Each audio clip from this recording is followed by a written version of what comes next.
Perkenalkan nama saya Tiara Sasa Fadilah. Saya dari kelas 10 akuntansi 1. Di sini saya akan menjelaskan pembelajaran saya di mapel etika profesi yang sudah saya pelajari. A. Unsur komunikasi.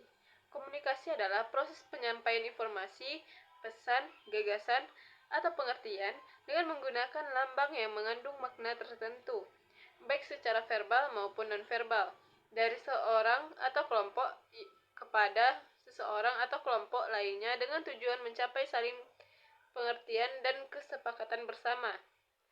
Nah, unsur-unsur komunikasi itu terdiri dari 8, yaitu 1. Lingkungan komunikasi. Lingkungan komunikasi terdiri dari 3 macam-macam.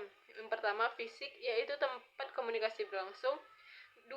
Sosial psikologis, meliputi pesan yang dijalankan oleh seseorang yang terlibat dalam komunikasi.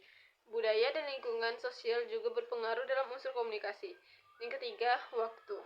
Waktu mencangkup waktu dalam hitungan jam, hari, atau sejarah komunikasi berlangsung. 2.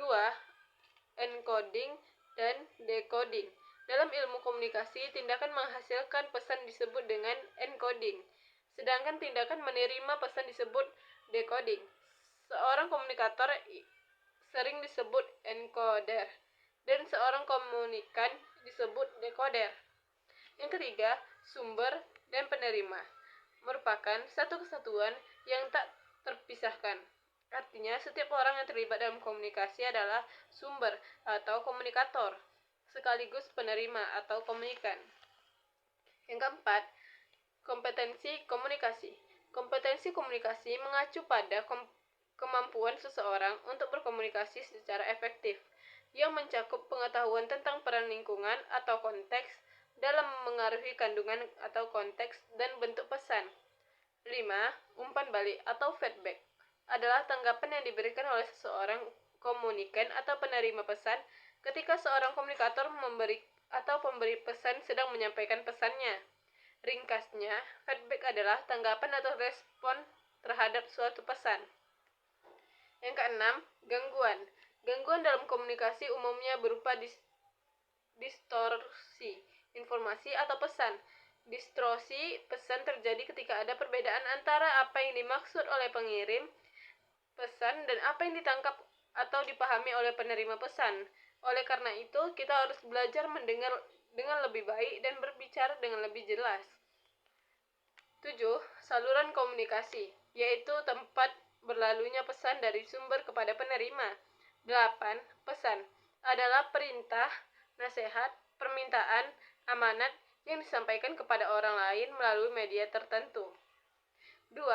Tujuan komunikasi. Menurut Onong Ujjana Effendi adalah sebagai berikut.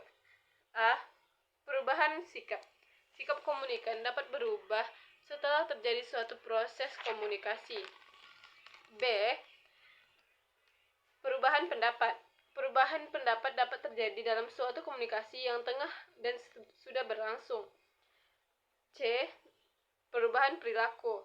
Komunikasi dapat mengubah perilaku komunikan. Misalnya dari semula bersikap negatif terhadap sesuatu menjadi bersikap positif. D. Perubahan sosial, yaitu perubahan yang terjadi dalam tatanan masyarakat sebagai akibat dari proses komunikasi tertentu. Tujuan komunikasi menurut Cangara Javier adalah sebagai berikut, terdiri dari 4. Yang pertama, agar apa yang disampaikan dapat dimengerti. Seorang komunikator harus dapat menjelaskan kepada komunikan atau penerima dengan sebaik-baiknya dan tuntas sehingga mereka dapat mengikuti apa yang dimaksud oleh pembicara pesan atau komunikator. 2. Memahami seseorang. Komunikator harus mengetahui aspirasi masyarakat tentang apa yang diinginkan, jangan hanya berkomunikasi seturut kemauan sendiri. 3. Agar gagasan dapat diterima oleh orang lain. Komunikator harus berusaha agar gagasan dapat diterima oleh orang lain dengan menggunakan pendekatan yang persuasif, bukan dengan memaksa kehendak. 4. Atau yang terakhir, menggerakkan orang lain untuk melakukan sesuatu. Menggerakkan sesuatu itu berarti mendorong seseorang melakukan sesuatu yang kita kehendaki. Sekian penjelasan dari saya. Jika ada yang kurang paham atau kurang jelas, saya mohon maaf. Jika ada salah kata saya yang kurang menyenangkan, saya akhiri dengan wassalamualaikum warahmatullahi wabarakatuh.